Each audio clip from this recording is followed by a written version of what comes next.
All right, I want you to take a look at this, folks. It's from the people that brought us ChatGPT. It's a new tool called Sora, and it takes text prompts and generates original video.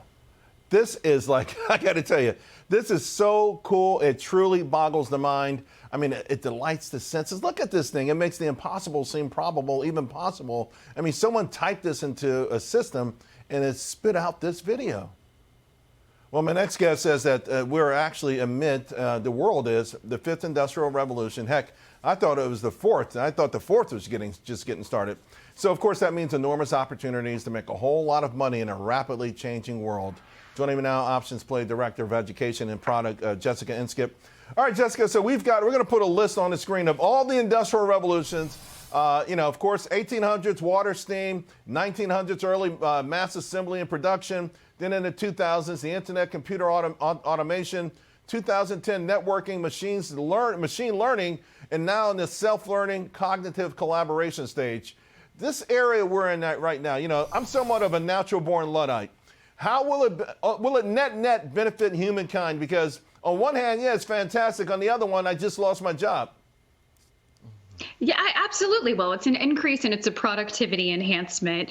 You think back to those earlier revolutions when we had mass machines and then automation and assembly lines. That did take certain jobs, but it enhanced others, and it also created new ones. And that's also a testament to Sora. So the waves of that industrial revolution, Charles, they compound and they build on one each other, and they start accelerating. So it's actually quicker and fast tracks each one individually. It's the framework for each one. And that's why I really, really think that we're just getting started and we're purely assessing demand, but now we're getting real revenues that are coming in, but we're in the early stages of that AI revolution. And there's a testament to Sora. I cannot wait to get my hands on that. It's not available to the public yet. It's available in what's called the red team, which is where they're going to figure out exactly what the guardrails need to be available for that. They're also giving it to film industry experts, which I completely commend, because of course with great power there's great responsibility, I suppose is the term there, but lots of innovation happening, and this is a great example of it. Yeah, I got to tell you, I'm absolutely blown away from it. It reminds me about 10 years ago when Blue Magic had, the elephant in the palm of your hand.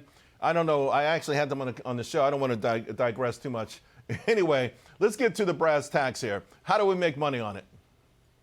Yeah, so we have to think about the headwinds. And I do want to talk about the other large language AI model that was released this week, which is RTX. No one is talking about that. And last time we spoke, we talked about how this era and this revolution is shifting from B2C to B2B. How are enterprise solutions going to be there? Now that Sora is going through this red team and guardrails are needing to be created, that's a headwind. So when we're trying to assess our opportunities, I want to know who takes a headwind and who creates a tailwind. That's how we came up with IBM last year. So RTX is actually a subcomponent of NVIDIA. IBM still helps with that process, but that was released on February 13th to Windows users. I could literally add that to my computer, utilize my computer as a database, and that's just a piece of demand that I really want to see on their earnings, but it's preliminary training that has been occurring for enterprise solutions. And I'm waiting for that integration to come in because that's going to be the next leg to accelerate the AI narrative. So I want to know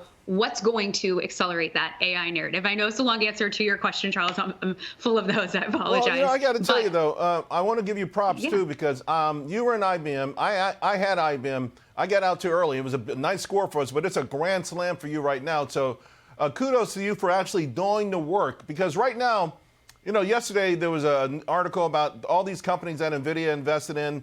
NVIDIA made like a $300,000 investment in one company, and the company's stock went up $180 million market cap. So we are getting into that hysteria phase of this. How do we avoid, how do people, we got 30 seconds, but I need to put you on the spot. How does our audience avoid not buying something that's just part of AI hype?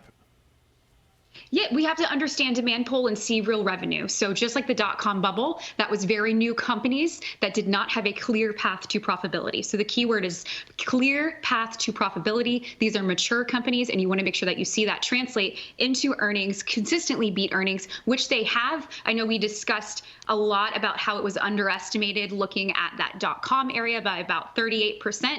We've been beating earnings on average just from those mega caps about 17%. That tells me we've got 21% more of surprises to go just based on history. And also on IBM, you tweeted that if I called that, I'd be legend. I want to call that one out. You're a legend. Charles. You are a legend already. It doesn't have to go up any higher than this. By the way, that's CPP, clear path to profitability. We're going to get something going here. Jessica, have a great weekend. Thanks a lot.